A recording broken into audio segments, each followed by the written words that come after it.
Nah, kalau di Aceh jalur ganja beda lagi. Nah, negeri Serambi Mekah tapi jalur ganja. Perang juga jalur ganja.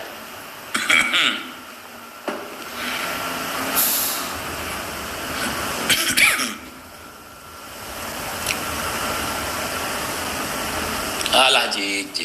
Si Aldo kalau ngomong soal Palestina seolah-olah pernah ke sana, seolah-olah pernah perang di sana.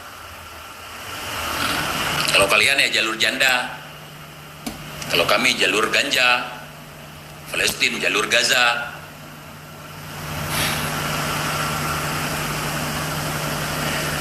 Nggak laku kayak gitu kalian di zona perang, nggak laku. Koar-koar seperti itu nggak laku.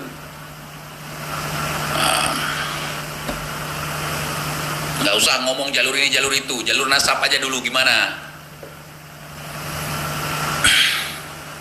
Kalau udah ngomong Palestina seolah-olah baru pulang.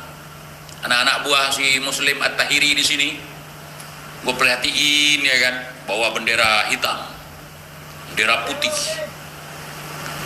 Santri-santriwati diturunin naik pickup, mobil bak terbuka, tutup muka, loreng. Di tangannya kotak mie instan.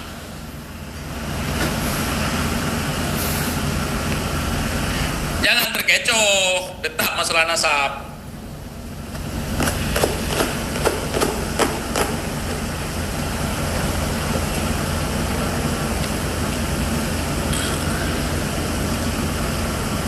Kalau untuk dukungan ke Palestina nggak usah Bang Rizik lah, Om Putin kita dukung,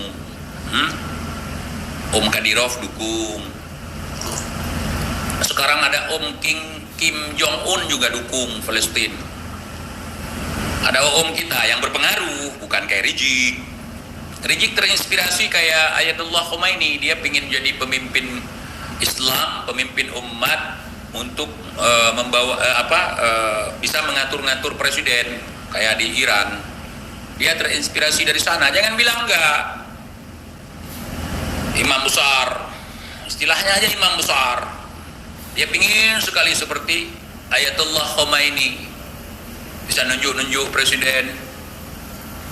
Cuman sayang nggak ada yang dukung. Cuman orang-orang yang otak level bawah aja yang dukung. Aldo belum vaksin, mana bisa pergi ke jalur Gaza? Sekarang udah bisa Bang, udah bisa. Pure blood kata dia, darah murni. Tiap hari kita vaksin.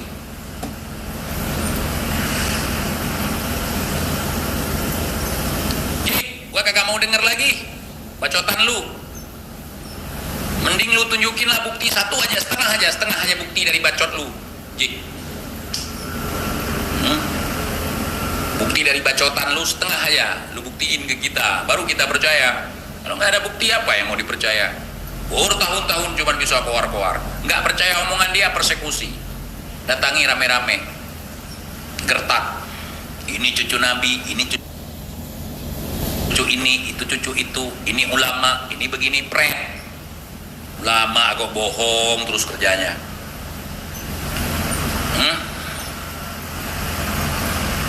Dulu isu 2017 kebangkitan PKI, negara ini terancam dipegang oleh PKI, mana buktinya? Mana bukti omongan Rizik? Menggulingkan Jokowi, mengepung istana, mana? Mau kudeta? Nggak bisa kalau nggak ada militer di dalam, Ji. Lu bacot itu mikir gak sih? Kalau mau kudeta sebuah kekuasaan itu harus ada peran militer di dalamnya. Kalau enggak ya seperti kalian, kita siap berperang, kita siap berdarah-darah, kita siap mati, ditembak 6 orang. Saudara, kita dikriminalisasi, pengawal saya dibunuh. Saudara, perlawanannya gimana? Ya Rob, hancurkan sehancur-hancurnya. Kalau cuma berdoa gak usah koar-koar lah, semua orang juga bisa. Itu sebagai senjata kita umat muslim. Ad-du'a'u silahul mu'minin. Nggak usah kau keluar-keluar pun kita tahu. Seharusnya ketika ada anak buah dia dibunuh misalnya oleh rezim laknatillah alaihim, kata mereka, harus ada mujahidin lain yang bangkit. Ya junudallah sirulil amar fi sabilillah yansunar rahman. Ada nggak seperti itu di Indonesia? Ketika kawannya meninggal, kawannya mati, kemudian bangkit lagi, bukan nangis. Di Aceh masa Orde Baru kita dibantai habis-habisan. Apakah cukup dengan berdoa? Enggak, angkat senjata. Yang punya bot jual bot, yang punya tanah jual tanah. Nah, buat hubungan di luar negeri, minta senjata. Jelas. Ini 6 orang dibunuh. Ini pelanggaran HAM berat. Ulama-ulama kita dibunuh, ulama-ulama kita cuman dipenjara sama disiram dengan gas air mata. Ulama di Aceh diikat badannya, dilemparin ke sungai, ditanam di pantai, dikuliti kulit palanya, disiksa, ditanam hidup-hidup, dicor di dalam beton. Om gua nih gara-gara melakukan perlawanan dicor. Sampai sekarang nggak ketahuan mayatnya di mana. Dari mana TJ tahu dicor? Ada teman satu nasib dengan dia, cuman dia bebas. Dia yang ngasih tahu, om gua dicor dalam drum, kepala ke bawah. Nggak nangis. Om gua satu lagi ngelawan waktu ketangkap, langsung dibor jantungnya pakai pistol.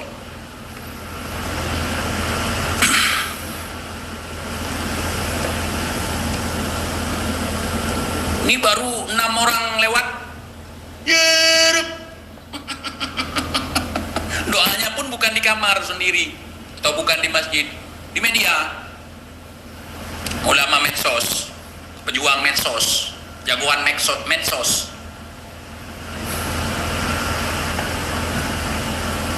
Terus bilangin orang lain, cuman berani koar-koar di medsos.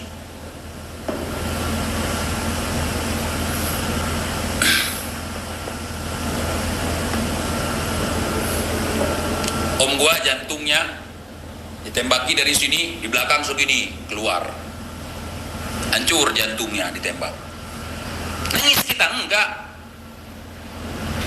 Cuman kita bilang mudah-mudahan beliau syahid. Beliau sekarang sudah punya tempat yang layak, selayak-layaknya, disambut oleh 72 bidadari. Selesai.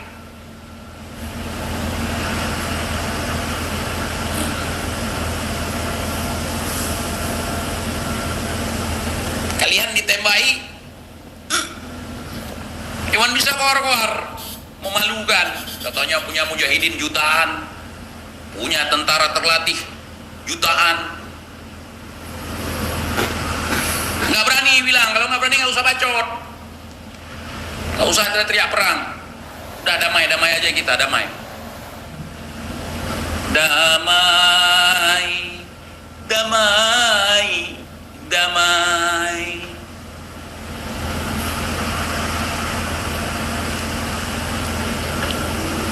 Mujahidin Alu, anak buah Rizik.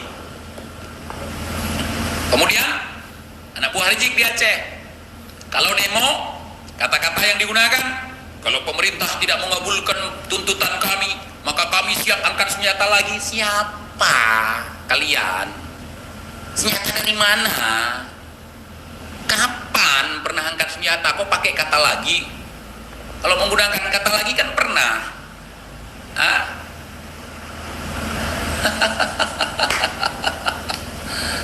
Memoncong-moncong orang ini, gua tahu betul yang teriak-teriak akan perang lagi, akan mengusung referendum.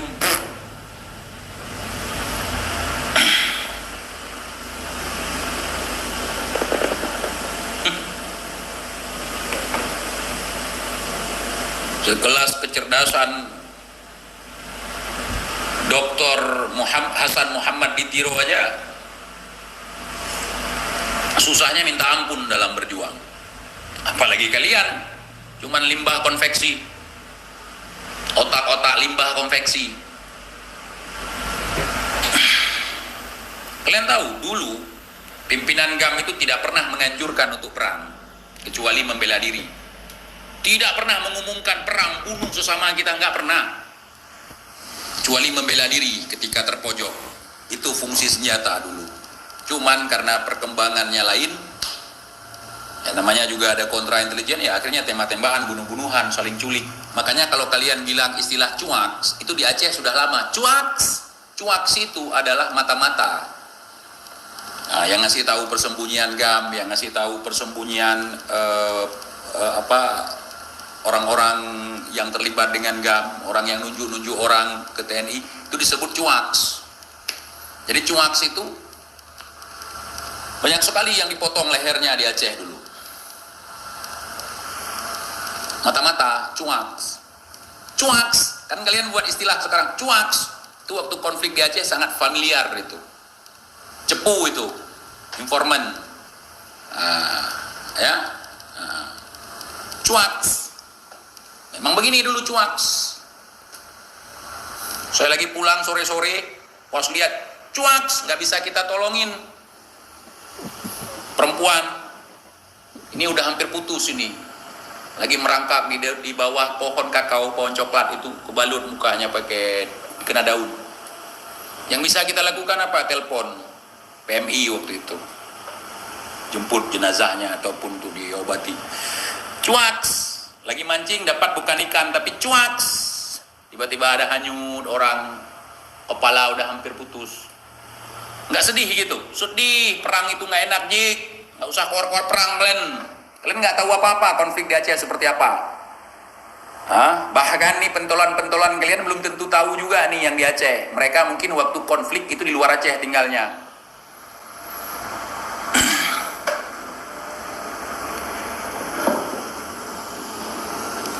Bang, betul, Habib Rizik sama Om Bahar mau ke Palestina. Sampai sana gimana bacanya? Nanti bahasa Arabnya kebalik-balik, nggak paham. Mau jihad, dia pikir mau haji. Fi zambi minal mu'minina yakhruj. Mau ngapain kita di sini, mau haji? Bukan, itu memang kiblat pertama, tapi hajinya bukan di sini, hajinya di Arab, karena kebalik. Jihad jadi haji. Ya, labbaik Allahumma labbaik, hayya 'alal jihad, kebalik sama dia. Salah, oi, salah. Mau jihad bukan haji. Kalau haji ke Baitullah sana, ke Masjidil Haram, ke tanah haram sana. Memang Masjidil Aqsa dulu pernah jadi kiblat pertama kita. Sekarang udah pindah. Ngapain? Mau mi'raj.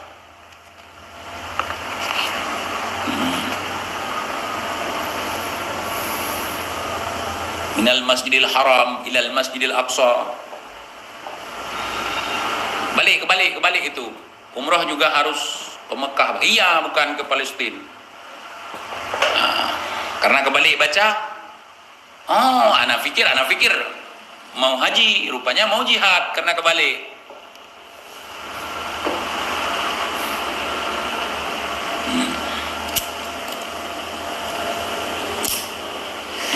Gua lagi mikir ini bagaimana baleho Rizik nggak ada lagi di Aceh. Gua udah berembuk kemarin sama teman-teman, pelan-pelan katanya. Kita sosialisasi dulu, door to door. Pasukan angin bilang begitu. Jadi kemarin kita buat semacam sosialisasi dengan teman-teman tentang bahayanya pengaruh Habib ini. Udah kita jelaskan. Ini akan kita rekrut anak-anak Aceh yang memang cinta terhadap budayanya, cinta terhadap tanah airnya, cinta terhadap sejarahnya, cinta terhadap agamanya, supaya tidak masuk agama baru, yakni agama Ba'alawi. Tidak ada manusia yang paling mulia di atas muka bumi ini kecuali Rasulullah Sallallahu Alaihi Wasallam.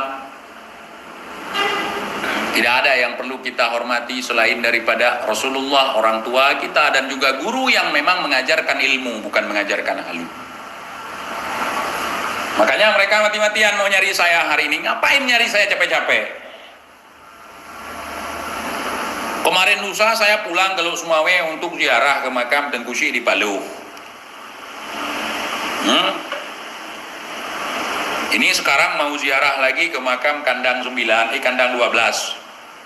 Ke makam itu kan ada rumah Habib itu, jalan ke ujung Pacu itu. Ujung Pacu ada makam juga, makam ulama kita. Mau ziarah juga ke sana. Bahkan anak-anak buah kalian sering lihat saya, kenapa nggak berani berhenti ketika saya ajak ngopi?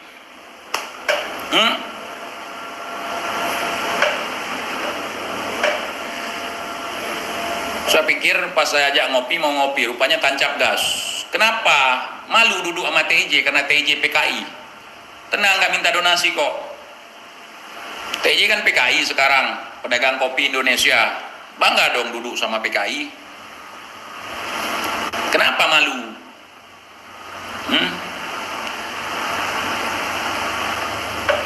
Pokoknya Haji, pengaruh ente sekarang udah mulai memudar di sini. Cuman kelompok-kelompok kalian aja yang tidak seberapa, cuma berapa biji doang. Digertak sedikit takut dah. Cuman gua nggak seperti itu, nggak seperti kalian suka persekusi. Kalau seandainya gua datangi mereka satu-satu, nggak usah rame-rame, berdua aja. Pasti linglung, kebingungan. Jangankan datang ke rumahnya, mereka datang ke rumah gua aja linglung. Gitu Ji.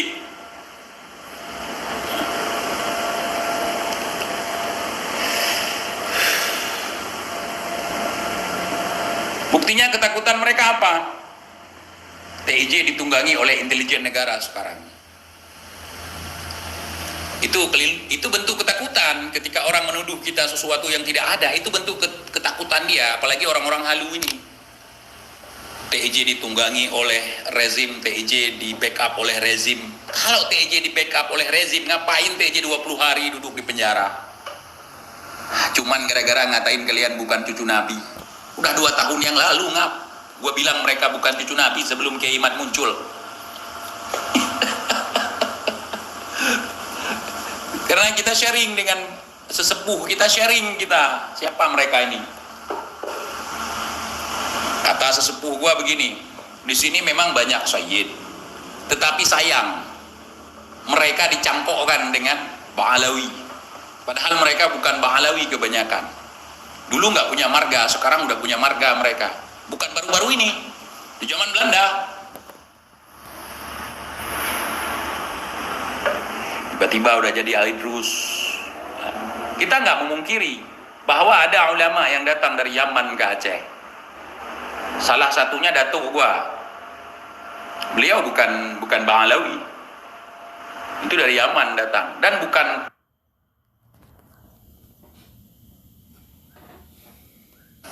rame-rame datang, dia sendiri datangnya. Sendiri datang. Dari pihak nenek, ibunya bapak gua.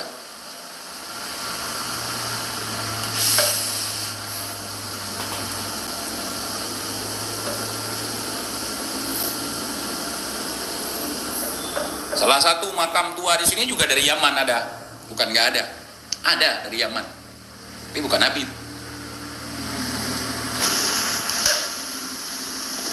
Udah kita sembunyikan biar nggak jadi Ba'alawi.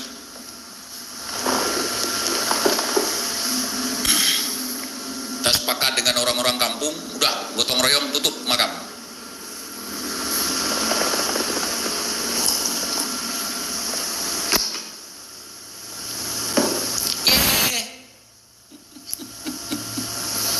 Makanya gue nggak setuju kalau kalian hina-hina Yaman, nggak setuju. Cuman untuk lucu-lucuan orang ini nggak apa-apa. Nah.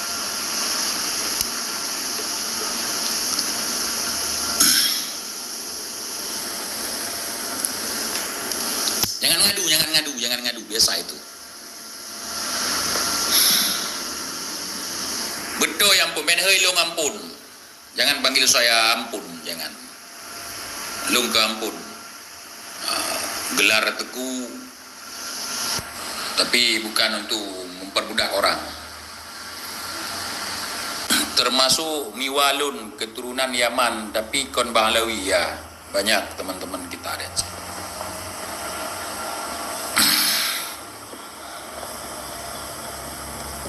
Zaman nek long hana ke pelamin urang. Nek long ke pemamu urang. Datuk saya, nenek saya dulu enggak memperbudak orang. Enggak mau dipanggil ampun. Ya. Bukan ampun Belanda, bukan yang dilantik oleh Belanda. Kalau kata Bahlawi TJ ini teku palsu. Waktu datang kemari, jangan-jangan ente teku palsu. Oh ya udah palsu nggak apa-apa. Karena yang asli yang dibentuk oleh Belanda sekarang banyak kan gelar-gelar dikasih sama Belanda untuk melawan yang asli.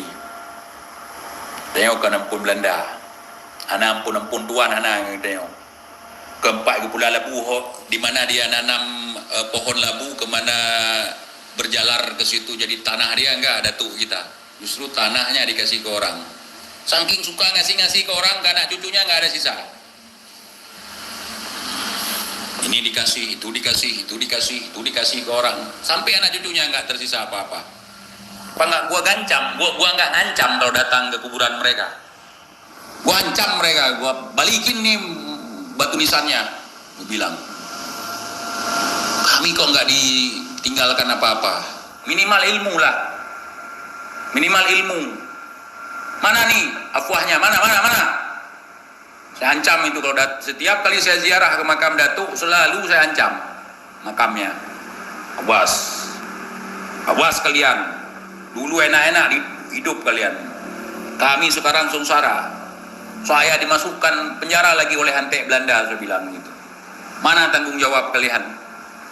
Saya balikkan nanti batu nisan kalian. Yang kepala pasang di kaki, yang kaki pasang kepala. Nggak ngomong apa-apa, diam langsung. Diam semua. Nggak berani berkata-kata.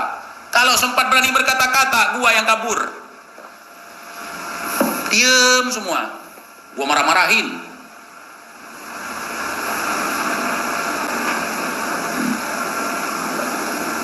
Mang wali tempat kalian harus sembah-sembah batunya. Wali tempat kami nggak perlu. Gua ancam-ancam terus. Akhirnya terbuka pikiran, timbul inisiatif dalam pikiran untuk bertemu yang masih hidup, yang ini. Bukan wangsit ya, memang kesadaran dari pikiran kita. Oh, ternyata ini yang dulu pernah ada kaitan dengan ini. Datangi yang masih nyimpan sejarah.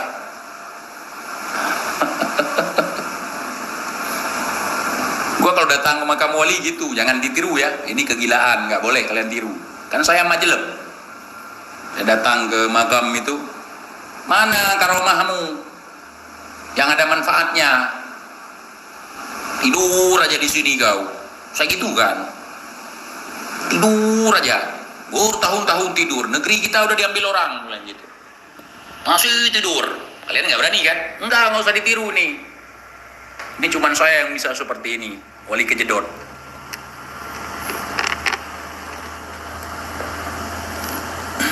Kita juga bisa ronsen. Ronsen makam. Assalamualaikum ya ahlil kubur.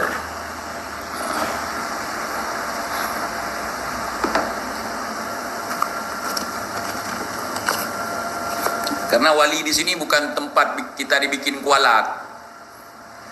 Bukan untuk mengkualat-kualatkan kita.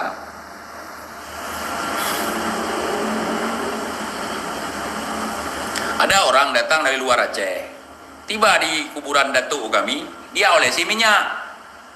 Bukan ke tempat lain gua pukulin dia di situ, gua pukulin. Maaf, bukan pukulin ya, gua sentuh dia, gua pegang di sini palanya, gua bentukkan ke batu nisannya. Gua yang bentukin ke batu nisannya, gua bentukin langsung. Kalau kalian kan nggak boleh, ini batu keramat, ini gini. Gua ke situ langsung gua bentukin. Kan bukan kepala datuk gua itu, cuman batu. Oles minyak, rusak makamnya. Ada yang pasang jilbab di situ, pasang sorban di kepala batu nisan itu. Gua yang lepasin nih. Kalau ada ya kalian ngikat-ikat batu nisan di makam wali di Aceh, gua yang lepasin ya. Nih orangnya yang lepasin. Ada hajat, ada nazar, pasang sorban di situ. Kenapa nggak sekalian sempak kan pasang di situ? Itu udah bagus-bagus dipasangin kain kuning buat biar ketutup itu.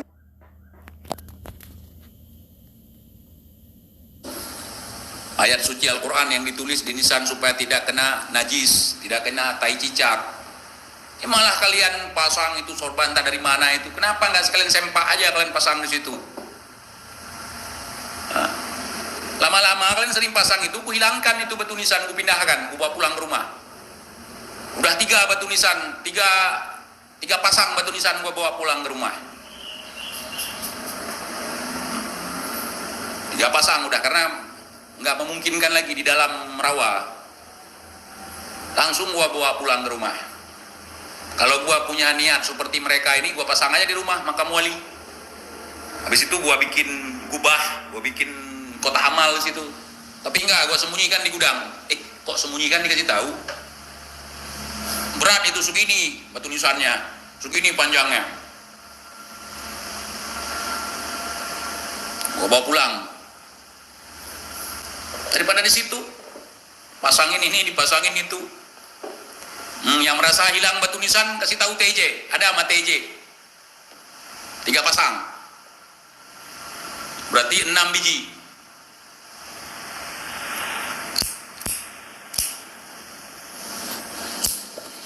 Bagi kita di Aceh, satu-satunya prasasti yang utuh adalah batu nisan. Batu nisan terbaik di masanya. Ada yang impor, ada buatan lokal.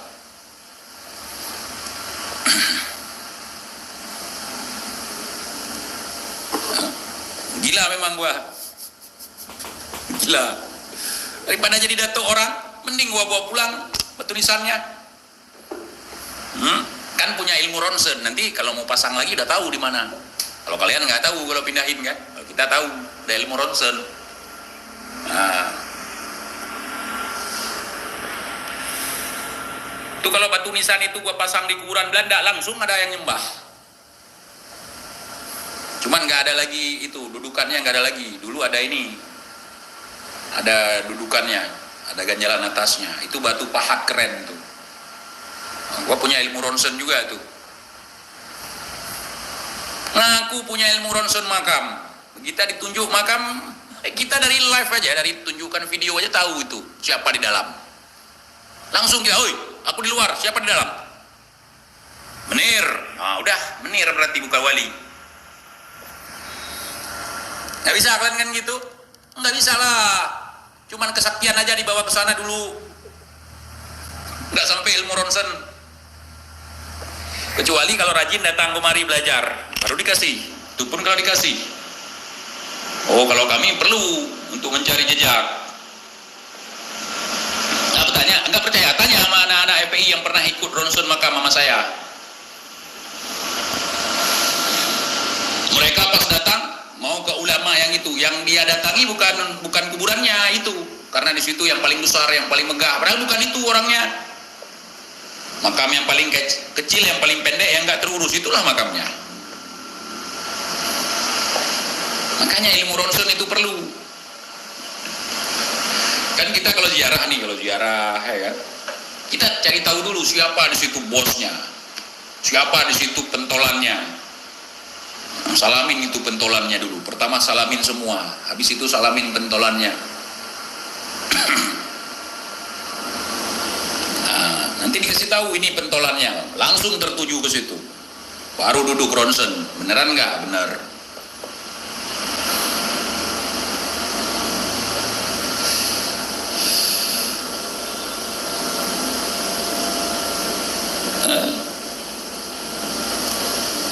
Saya lucu kadang-kadang. Ada banyak sekali makam di Aceh itu yang dimegahkan bukan yang bersangkutan.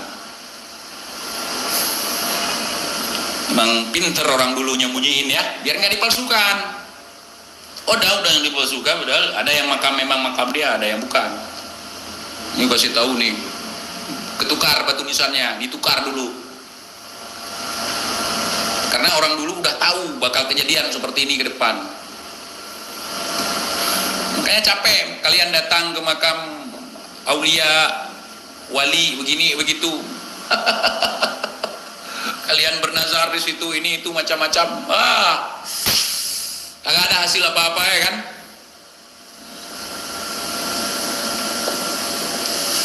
Karena mereka tugasnya bukan untuk menghancurkan orang.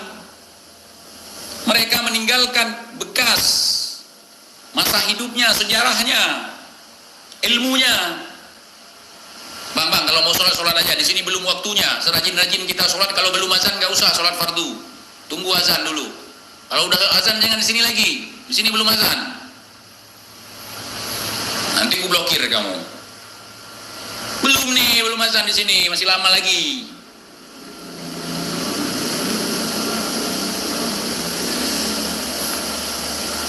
Sholat kok di sini ya bang ini. Masjid. Kok di sini. Masa lagi sholat nonton live TJ?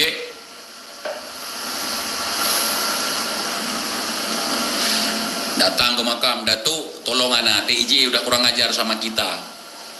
Nggak bisa bantu dia, nggak ada urusan lagi dia dengan dunia. Di situ pemahaman kewalian kalian setan itu kagak paham.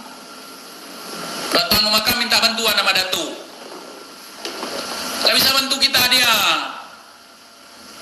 Cuman ngarahin. Bisa ngarahin.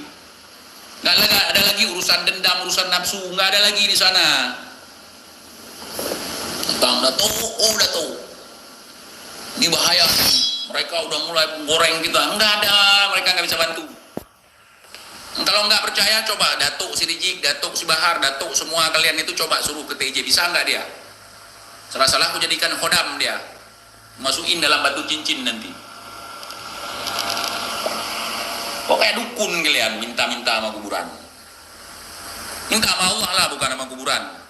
Kuburan itu sebagai ilmu untuk kita. Mereka pernah hidup, mereka pernah berjaya, mereka pernah menjadi orang hebat. Kenapa hari ini saya sebagai cucunya jadi orang bangsat?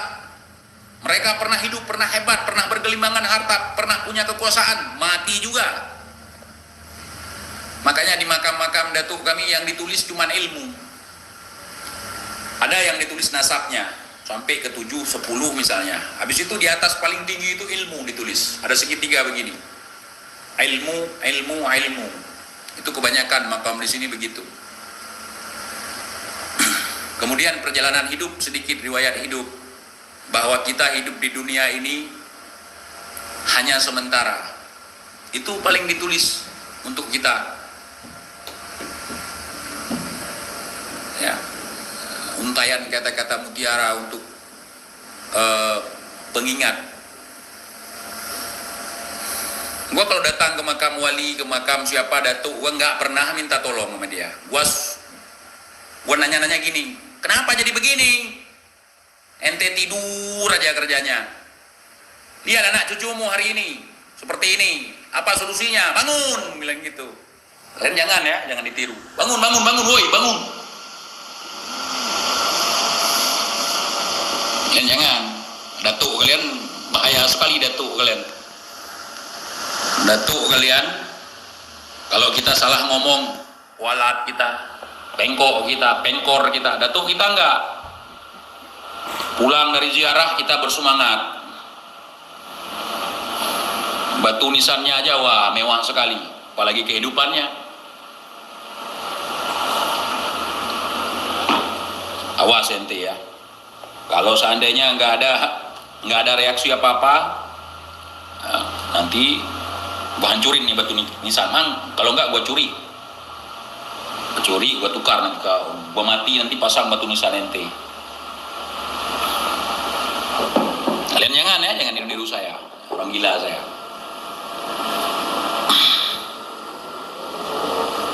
Datang di mana ada harta karun, di mana ada keris, di mana ada rincung, di mana ada pusaka, itu datang ke makam.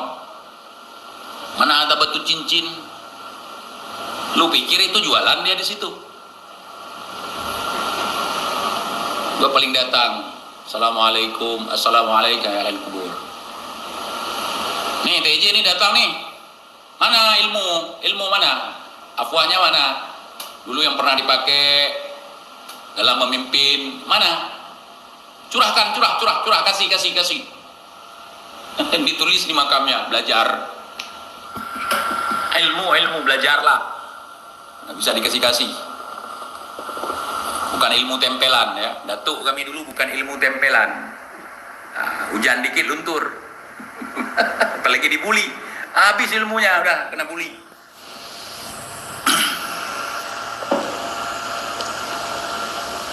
TJ kenapa benci sama Wahabi? Gua enggak benci sama Wahabi. Enggak. Mana ada TJ benci sama Wahabi? TJ sama PKI enggak benci, sama Wahabi enggak benci TJ. Sama siapapun enggak ada kebencian TJ. Sama Habib apalagi enggak ada kebencian. Terus benci-benci ditanam di dalam hati aja enggak ada action. Nah, makin parah sakit kita. Jangan ada kebencian dalam hati. Kita diajarkan oleh datuk-datuk kita, diajarkan oleh guru-guru kita, hilangkan kebencian dalam hatimu. Sebenarnya ngomong seperti ini aja saya nggak dibolehin. Ngomongin orang nggak bener, nggak boleh. Cuman saya karena ada guru lain, guru bagian bully orang, namanya Rijik. Nah, saya ambil ilmu untuk urusan membuli dari dia. Nah, Jokowi dipanggil Jokodok, si Rijik kita panggil Rijek. Nah, itu ilmu dari dia. Ada guru lain lagi. Nah, kalau dalam gua dibimbing oleh mursyid gua nggak boleh ngomongin orang, nggak boleh ngomongin kejelekan orang, apalagi di publik nggak boleh. Nasihati boleh, tapi bukan di tempat ramai, bukan di tempat publik. Kenapa? Jika engkau menasihati orang di depan publik, itu sesungguhnya kau bukan menasihatinya, tapi mempermalukannya. Kalau gua sekarang bukan menasihati si Rijik, tapi mempermalukannya. Sekaligus untuk mempraktikkan ilmu yang pernah diajarkan untuk kita semua, ilmu membuli orang. Ya, ilmu membuli orang dari Rijik. Itu.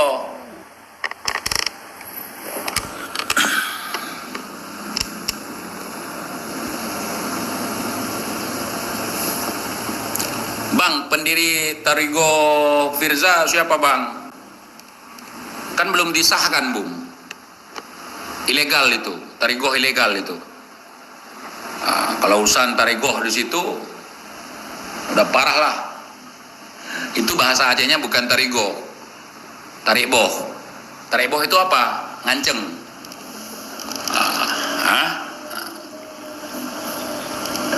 Pokoknya kalau udah kok pas ya bahasa Aceh ya. Bahasa Aceh itu Tariboh, bukan Tariko. Tariboh itu ngancengan. Gamboh, Tariboh, Tari urat. Yang Aceh ketawa, dia bilang Tariboh.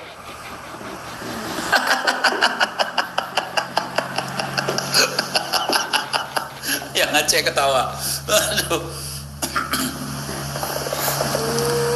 Maghrib dulu bro, ente maghriban dulu. Di sini belum azan, belum. Jam 6 aja belum nyampe. Sini maghribnya 6:30. Di sini kalau udah tiba waktu sholat dulu nggak ada. Oi sholat, oi maghrib, oi nggak ada. Di sini kalau sudah maghrib, Allahu Akbar, Allahu Akbar. Gitu. Oh di sana beda ya kan, teriak-teriak orang maghrib kan, Allahu Akbar, Allahu Akbar, takbir, Allahu Akbar. Di sini enggak. Sekali tarik bikin heboh, itulah tarik boh. Bung lebih parah ente. Di sini begitu, enggak sholat salah waktu. Apalagi sholat di jalan, di sini enggak, sholatnya di masjid, di surau, di menasa, di musola. Kalau kalian di sana parah. Tidurnya di masjid, sholatnya di jalan, azannya juga di jalan, takbir lagi marah-marah. Kalau di sini kita takbir lagi santai, lagi marah-marah, takbir untuk kontrol supaya nggak marah, nggak emosi. Kalian takbir emosi, kayak mau marah-marah ya Allah. Di sini nggak boleh emosi, takbir. Allahu Akbar, bukan untuk menghancurkan, tapi untuk menyelamatkan.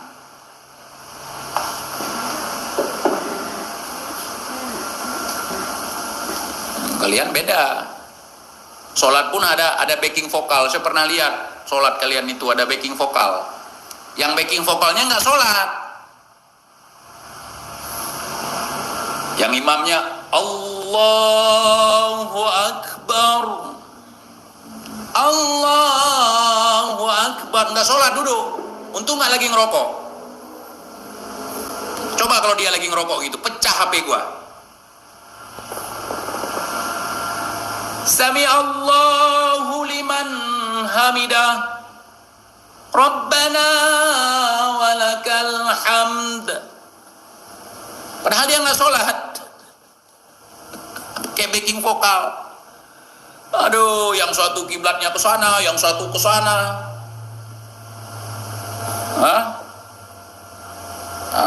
Habis i'tidal, rukuk lagi. 2 kali rukuk. 1 rakaat. Allahu Akbar. Sami Allahu liman hamidah. Allahu Akbar. Rukuk lagi. Ada-ada aja ajaran kalian. Sekali tarik heboh, sekali cangkul bikin cuak.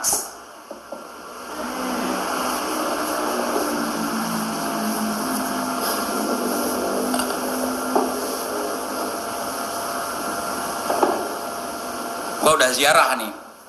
Ku tambah lagi yakin dengan tesis Kiai Iman.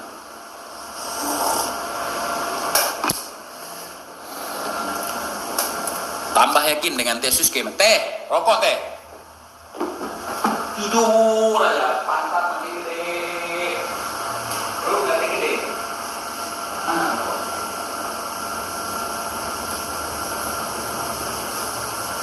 Saya mau. Enggak,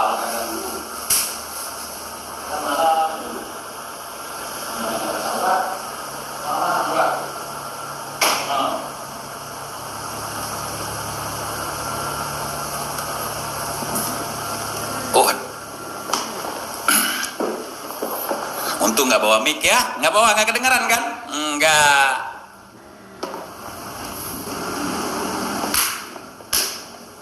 Sekarang udah pakai ini, biar nggak nyantol-nyantol.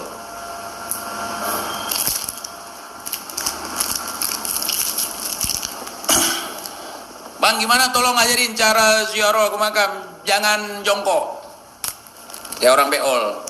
Kecuali kalau lagi ronsen. Saya kalau lagi ronsen membersihkan kadang-kadang sambil jongkok juga. Kalau duduk. Kalau enggak berdiri. Jangan jongkok. Nggak usah teriak-teriak di makam. Harus tenang, khidmat, deh. Rasakan.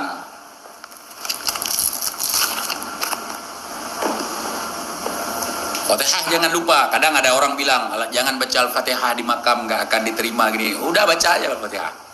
Minimal 3 kali, minimal 1 kali, 3 kali, 5 kali, 11 kali, 21 kali. Semampu antum. Tapi ada isyarahnya, ada cara isyarah ronsennya. Itu nggak akan saya bahas di sini, ya ikhwan. Ada isyarah ronsennya, pasang alat ronsennya. Yang mana di tubuh kita alat ronsennya? Tempelkan ke situ. Tempel ke situ, insya Allah terhubung.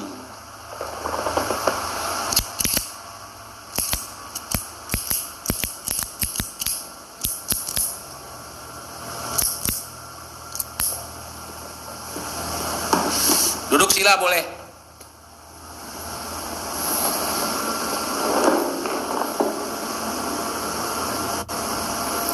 Saya dulu nggak suka TJ, tapi makin saya nggak usah disukai bang, nggak usah. Ngapain disukai?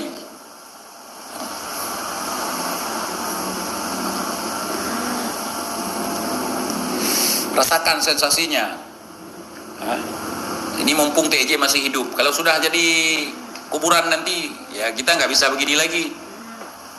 Ya, nanti kalau TJ udah nggak ada, kapan-kapan kalian ingat TJ, hantarkan doa kepada dia. Nggak usah hantarkan uang, hantarkan papan bunga untuk tulisan bela sungkawa, nggak usah. Ya, kalau TJ sudah tiada. Nanti baru terasa. Kalau sudah tiada, baru terasa. Ya.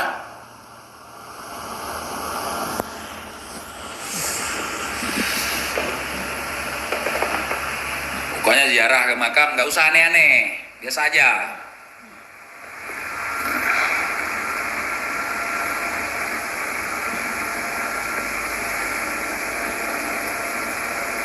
Nggak usah jilat batu nisan ya, nggak usah.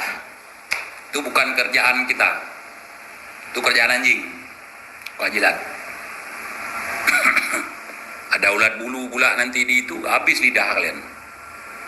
Bang mau tanya, sewaktu viral balada cinta Rizik, nah itu misal perasaan Rizik Firza berbunga-bunga, apakah itu termasuk riba bang? Itu berbunga-bunganya bukan riba bung, tapi raba, dingin rasanya meraba di dalam gelap. Nah, antara riba dengan raba beda bung ya. Nah.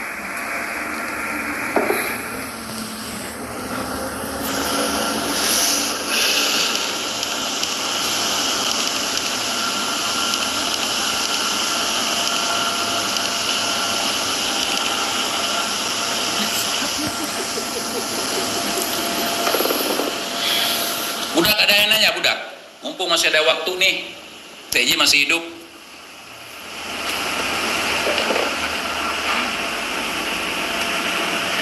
Pokoknya ziarah jangan teriak-teriak di makam ya. Nanti bangun sumbat mulut kalian, nggak usah teriak-teriak di makam. Apalagi bawa alat musik, nggak usah. Nah, nggak usah. Karena pemahaman orang ini aneh. Tiba-tiba yang dalam kuburan bangun duduk depan dia. Nggak gitu-gitu amat sih kalaupun kita ronsen. Kalau kita ronsen sering kita di bawah. Bukan duduk sama dia, kita di bawah. Di bawah di situ. Ada yang di bawah pikiran, itu beda. Ini bukan di bawah pikiran ya. Nah, itu pikiran kita. Hayalan kita. Ini bukan hayalan. Ada suaranya kedengaran. Dan suaranya nggak sama seperti suara kita, kayak di film-film, suara kayak suara, karena suara di sana dengan suara di sini beda, frekuensinya beda. Suara yang sifatnya goib itu dengan di alam kita ini beda.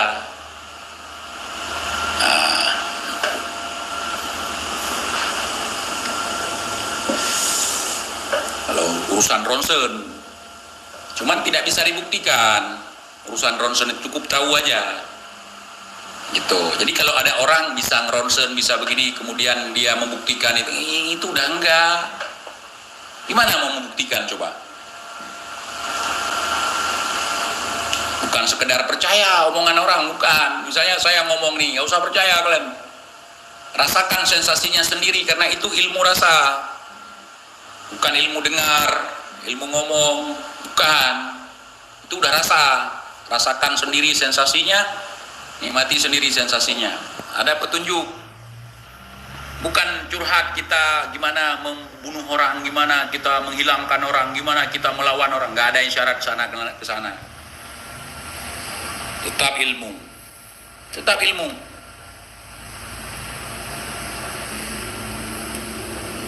Nah, kalau ngaku seorang guru tapi nggak ngajarin, bullshit itu. Saya harus lebih pintar dari murid. Woi, guru kita dulu, kalian harus lebih pintar dari saya, karena hari esok harus lebih cerah dari hari ini. Nah, dan itu hanya kuat untuk kita sendiri ya ikhwan. Tidak bisa untuk kita klaim begini. Hanya untuk kita tahu aja udah. Dan gak harus sampai ke makam, itu sebagai adab saja. Di lingkungan itu aja udah ada, kita udah ada itu. Paham maksud saya? Enggak ya, saya juga enggak. Misalnya pintu makamnya ketutup, kekunci, nggak bisa masuk. Misalnya kunciannya nggak ada di situ, nggak perlu masuk ke dalam. Duduk aja di luar nih, syarahkan. Berdoa aja di luar sana. Didatangi kamu.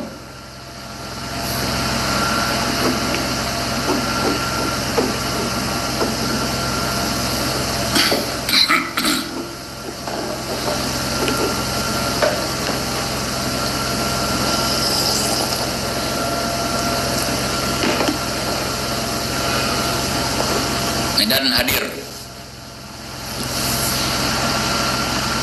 Pokoknya kalian hati-hati, udah ngomong ronsen nanti datuk kalian gua masukkan ke dalam batu cincin gua nih. Emang bisa ya? Masukkan datuk kalian dalam botol nanti. Enggak seperti itu ya kawan. Ya? Kalau mau ziarah malam jangan malam Jumat ya. Malam-malam lain aja, malam Rabu, malam Senin bagus. Dan Jumat jangan. Lebih bagus malam daripada siang. Kalau nggak ada kesempatan malam atau terlalu aneh, siang ya nggak apa-apa. Kalau saya bagusnya ziarah malam. Orang mikir kita dukun nanti, salah paham. Siang juga nggak apa-apa. Malam lebih bagus. Kalau Jumat pagi bang, ngapain Jumat pagi ke situ? Jumat pagi lu cukur jembut, rapikan rambut, potong kuku, ntar lagi Jumatan.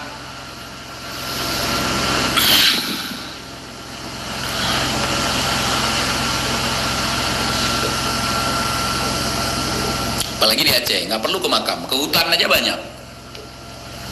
Ke hutan. Jangan banyak nanya, saudara. Saya bilang jangan datang malam Jumat. Udah. Berarti di luar daripada itu boleh dong. Karena saya bilang jangan datang malam Jumat. Lebih bagus datang malam. Pagi Jumat bang, sore Jumat bang.